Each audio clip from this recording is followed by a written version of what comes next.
projeto Pensar e Fazer Arte do GEP, Grupo de Estudo e Pesquisa em Interdisciplinaridade, FAFICLA, Faculdade de Filosofia, Comunicação, Letras e Artes, ENEF, Grupo de Estudos do Futuro, coordenado pelo professor Arnoldo de Royos, tem a grata satisfação de receber nos estúdios da TV PUC hoje o professor de História da Universidade de Barcelona, Pérez Sanches Ferrer, que apresentou hoje de manhã uma palestra intitulada O Papa Francisco, seu papel e sua mensagem para o futuro. Foi uma maravilha. É um grande prazer recebê-lo em nossos estúdios. E eu gostei muito da palestra. E antes que você comece, Pere, eu gostaria de te falar que quando eu vi o Papa Francisco pela primeira vez, eu senti que eu tinha um líder. Certamente. Pela primeira vez. Não sei. Foi Sim. o contato visual. Somente. Na televisão, aqui na PUC. Deixa eu lhe fazer a primeira pergunta. O que o Papa Francisco está fazendo no momento? Bom, no momento ele está fazendo muitas coisas ao mesmo tempo. Ele tem muito trabalho e o tempo é limitado. E o homem também, naturalmente. Mas o seu projeto é um projeto de renovação, de regeneração da igreja, mas também das sociedades. Então, o que ele predica para fora, para o mundo, ele pretende começar aplicando na própria casa. Então, ele está limpando a casa. Que ótimo, né? Então, estava bem na hora, né? Bem na hora. Então, Ótimo. ele está reestruturando toda a estrutura essa de poder do Vaticano, que é um Estado, é uma monarquia eleitiva. Ele é o chefe de Estado e tem toda uma estrutura aí burocrática que ele está simplificando. E ele está fazendo coisas muito importantes, como, por exemplo, limpar a banca vaticana. A Banca Vaticana. A Banca Vaticana. Então, ele suprimiu 3.000 contas suspeitosas. 3.000 contas suspeitosas. Ele destituiu o presidente. Por quê? Porque ele estava aceitando dinheiro da máfia. E qual é a influência dessa ação para a Igreja Católica? Essa ação é importante porque a Igreja Católica deve predicar com exemplo sempre. Então, ele, como é um papa que rompe esquemas, ele não gosta das estruturas rígidas. Então, a ação como ele fala, a igreja dos pobres e para os pobres. É uma igreja que se tem que simplificar, que tem que estar focalizada a ajudar aqueles que precisam mais de ajuda. Então, isso é um dos eixos importantes da sua ação no mundo. E também que tem a repercussão interior na própria casa. É claro, para que ele também se sinta um pouco apoiado, né? Porque ele não gosta da suntuosidade, não gosta dessas demonstrações de riqueza, de poder. Então, o seu espírito é muito mais simples no sentido que ele é generoso, aberto, amoroso, mas ele tem autoridade. Exatamente. Ele manda muito. Exatamente. Ele sabe mandar. E ele sabe lidar com o poder. O que é que você acha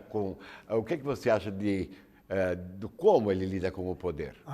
Eu creio que como ele inspira confiança.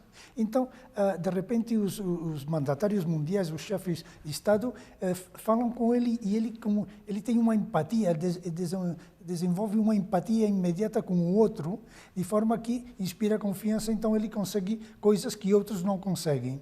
E ele é um bom negociador. Ele é um bom gestor no Vaticano, um bom organizador, mas também ele é um bom negociador político. Então ele sabe como enfocar, como focalizar as coisas. Um exemplo que temos bem recente é o restabelecimento de relações dos Estados Unidos com a Cuba dos Castro. Então é ele quem propiciou, discretamente, claro, quem propiciou esse encontro. Finalmente, esse recomeço das relações. E que espécie de humanismo tem sido usado pelo Papa Francisco? Olha, o Papa, ele... Bom, é que é evidente que nós temos que mudar, que agora se fala tanto de mudar de paradigma, mas isso é uma palavra que é vazia, se você não propõe medidas concretas. Então, isso, metodologia para mudar, não só olha, as palavras. Precisamos um novo humanismo, que é um humanismo que quase tudo está inventado já, mas nós predicamos um humanismo que é de base espiritual, porque se não há um fundamento espiritual nesse humanismo, em que coisa se vai diferenciar do humanismo laico e ateu? Porque também há um humanismo laico e ateu. Então, o humanismo da Igreja, que predica o Papa, é um humanismo de base transcendente, imanente. Deus está em nós, Deus é o Criador, está em tudo e também em nós.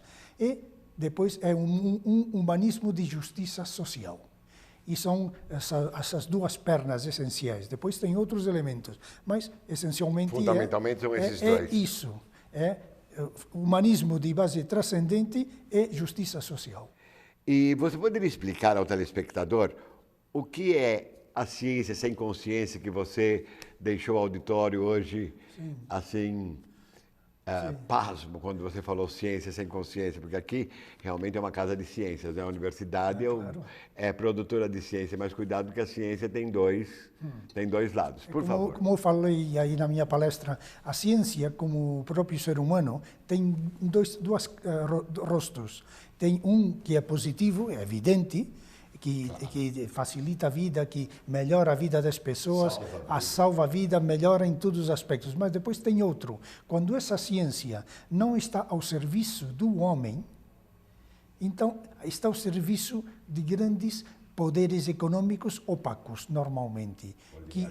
Grandes oligarquias que antes ainda eram mais opacas que agora. Então, o único objetivo desses grupos esses grandes poderes, que são os que governam economicamente o mundo, então, se a economia, se a ciência, sobretudo a ciência, fica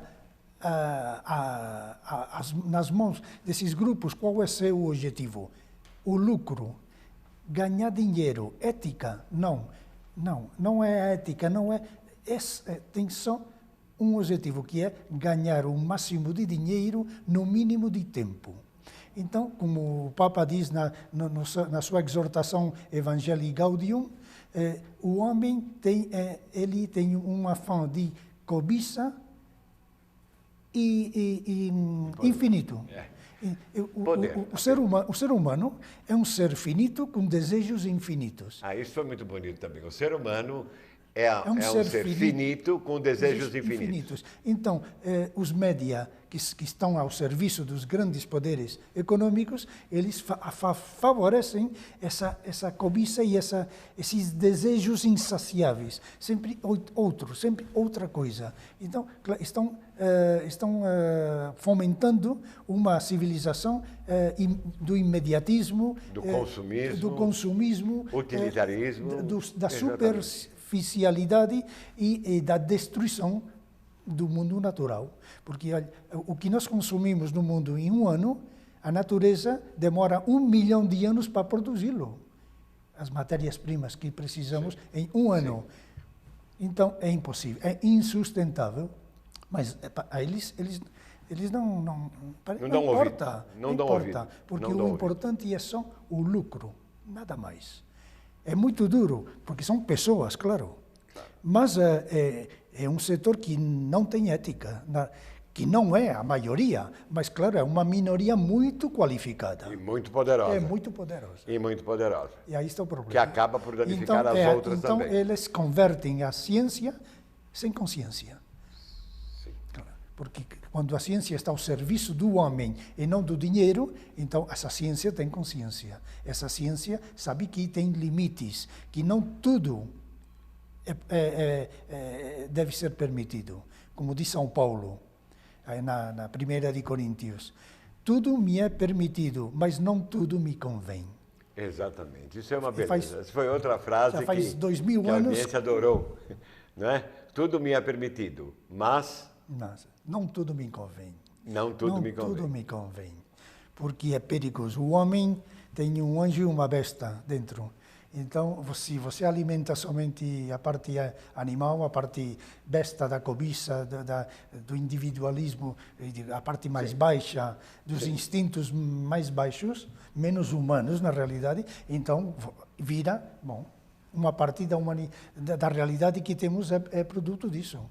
Claro. Na interdisciplinaridade, nós chamamos isso de pontos de luz e pontos de sombra. É isso. Que na literatura a gente encontra em Lady Macbeth, em outras heroínas e heróis. São pontos de sombra, eles não têm um pingo de luz. Então, eu acho que esse lado do mundo está pesando demais. E isso é perigoso. É perigoso em que sentido? Por favor. É perigoso porque se não há um princípio transcendente, se não há Deus, então quem é o rei? É o homem. E o homem, como é rei da criação, ele é o dono. Ele pode fazer, não importa que, não tem limite. Ele decide, não importa que, porque como não tem que ser responsável perante ninguém que não seja ele mesmo, seu grupo, enfim. Então isso é perigoso.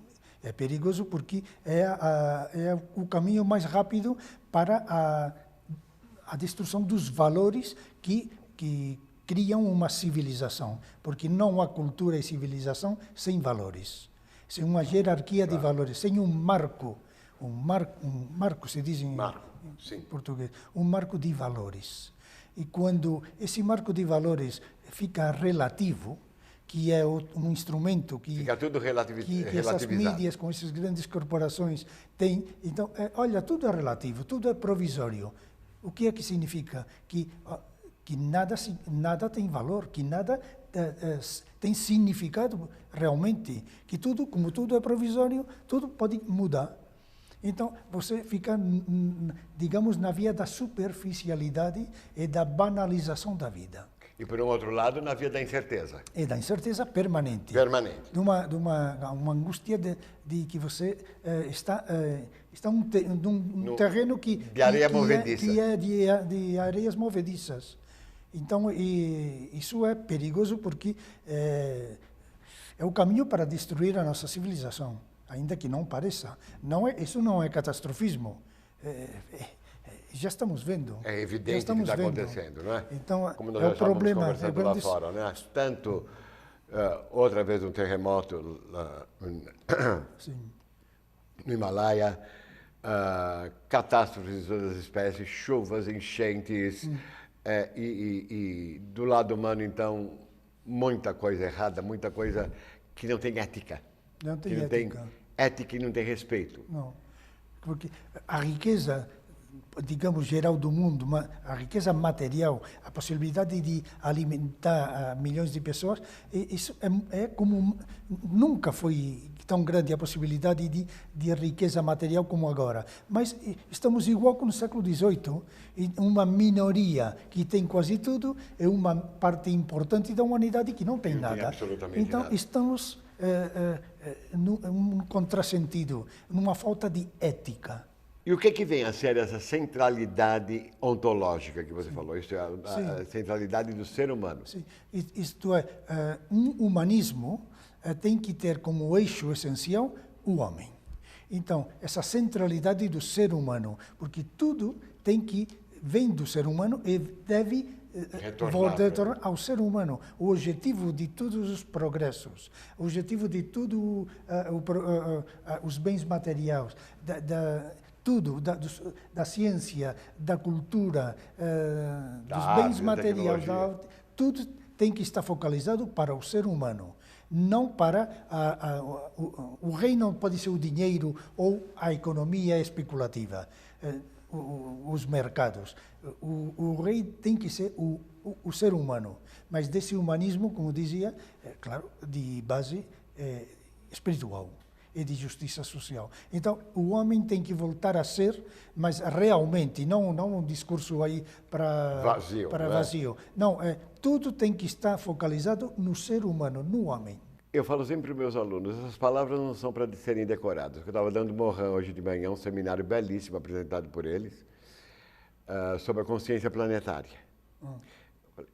Isso não é para decorar, é para corrigir por dentro de cada um de vocês. Sim. Eu estava certo? Sim, claro.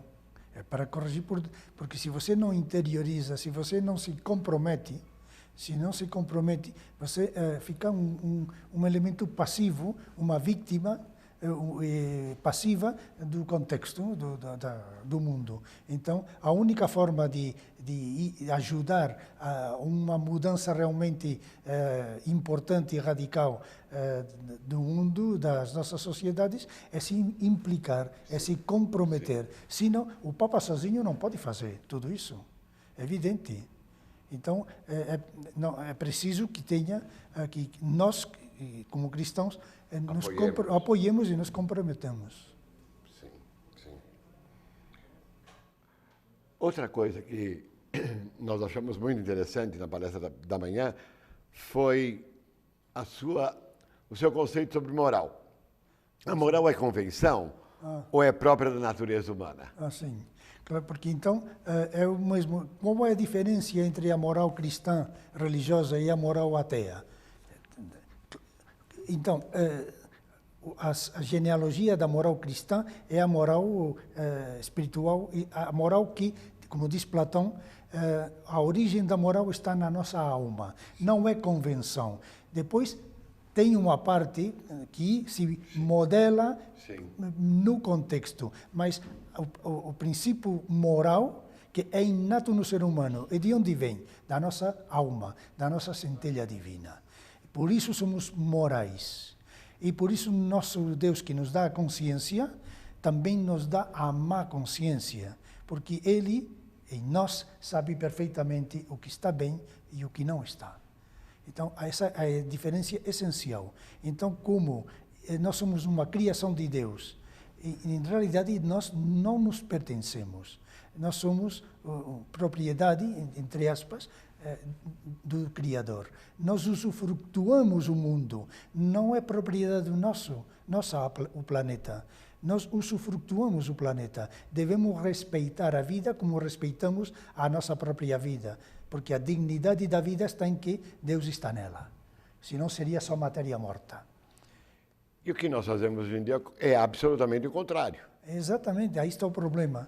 Aí está o problema, que como grandes setores das sociedades pretendem apagar Deus da consciência dos homens, então, claro, se não há Deus, nós somos os proprietários, somos os donos e podemos fazer o que quisermos. Ligando a ética que o Papa Francisco espalha pelo mundo, as lições realmente que ele usa para a nossa modificação e a própria ação dele junto a todos esses grupos, mais esses elementos éticos, eu gostaria de perguntar para você como você vê as nossas projeções futuras.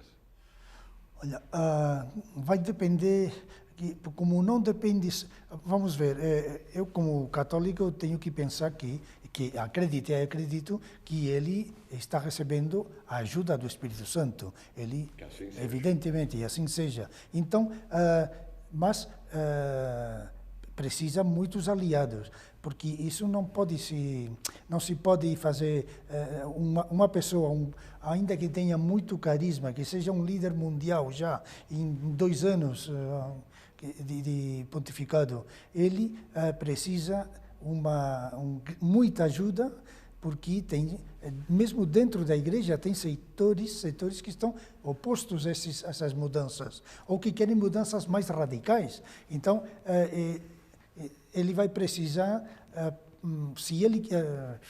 para conseguir esse novo paradigma, porque finalmente é isso, uma nova sociedade, uma nova ética das relações sociais, individuais, da economia, da ciência, então, ele precisa muitos apoios.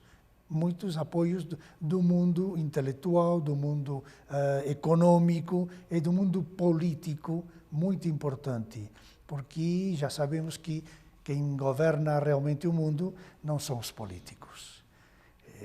São as grandes corporações, os grandes poderes econômicos. Tanto é que não há democracia, não é? Então, Segundo Chomsky, por exemplo, não há democracia. É uma democracia Oligárquica, ele chama de poliarchy. Sim, é uma forma de disfarçar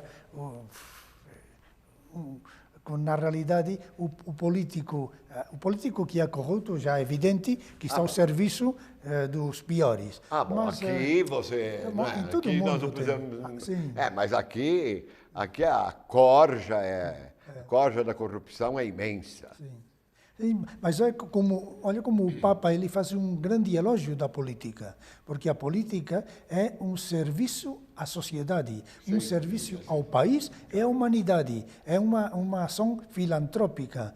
Quando o político é honrado e quando ele pode realmente governar. E aí está o problema. Então, que eles têm as mãos, a sua ação é limitada. É limitada. Mesmo que seja o presidente dos Estados Unidos ou da Alemanha, a Merkel, a sua ação, tristemente, é limitada. Então, aí, ele precisa o apoio político. Um apoio político e eu acho que também a educação pode contribuir muitíssimo para isso. A educação como organismo escola, com E maiúsculo, não é? Educando o pensamento. Claro. Mas a educação, isso já é a meio prazo e longo prazo. Não é, o problema é muito imediato agora. Não podemos seguir assim. Qual seria esse problema imediato? O imediato é que vamos chegar a um colapso. Pode acontecer tudo, além dos desastres ecológicos que virão, porque já não tem remédio isso, pode ter grandes convulsões sociais. E como dizia um político espanhol, é melhor a injustiça que o desordem, porque o desordem é a pior das injustiças. Porque quando o poder escapa completamente, olha, se não mandam os políticos, mandam os militares. Se não mandam as bandas armadas, os senhores da guerra ou simplesmente os narcotraficantes, diretamente. Escolha quem pode governar. Então, aí está enfim, isso é imediato, isso não é... Então, devemos mudar rapidamente de paradigma, como se diz, porque o perigo não se pode continuar assim. Iminente, e eles sabem que é perigoso. Enfim, a campanha mundial, esse esforço mundial para limpar a política dos corruptos contra a corrupção, que é um programa universal que começou ao mesmo tempo no Brasil, Estados Unidos, na Alemanha, na Itália, na Espanha, em toda parte, é para começar a recuperar o poder da política. Isto poder na política expulsar do jeito que você falou, para o cidadão. Para o cidadão. Para que ela se torne realmente um instrumento de diálogo entre cidadão e os governados. E os governantes. E o povo. Então, a transparência absoluta é um caminho para que o poder político possa ser realmente exercer o poder. E aí, como o combate ético, que é essencial, claro. A ética na economia, nos mercados, mas tudo isso se está tentando fazer porque isso é urgente. Claro, uma educação em novos valores, isso é uma coisa que já começou, mas que vai demorar. São décadas. São décadas, sim. Eu acho que também há coisas para ser feitas logo. Dá para ser feita. Dá para serem feitas logo, mas isso seria uma outra entrevista. Agora, como última pergunta, porque o nosso tempo está se esgotando, a dispersão total leva à dissolução. Não é que eu acho que vai fechar bem a nossa entrevista. O que você quis dizer realmente com isso? retomando o que falava antes, dessa relativização dos valores e da moral, olha, as mídias, que são propriedade dos grandes poderes econômicos, e são aliados, então eles explicam à população que tudo é relativo, que a moral é esta, mas pode ser outra. Agora vamos acreditar nesta coisa, mas é provisório. E, ao mesmo tempo, eles estão alimentando permanentemente a cobiça humana e esse desejo insaciável de possuir coisas, de ter coisas, não de ser, mas de ter. Então, ter, não ser. Então, isso provoca uma dispersão. E a mesma cultura audiovisual, o PlayStation e todas esse mundo que os meninos eles dominam, então isso provoca dispersão. Então temos uma dispersão e uma relativização dos valores, uma dispersão de desejos e uma dispersão emocional, unido à falta de compromisso.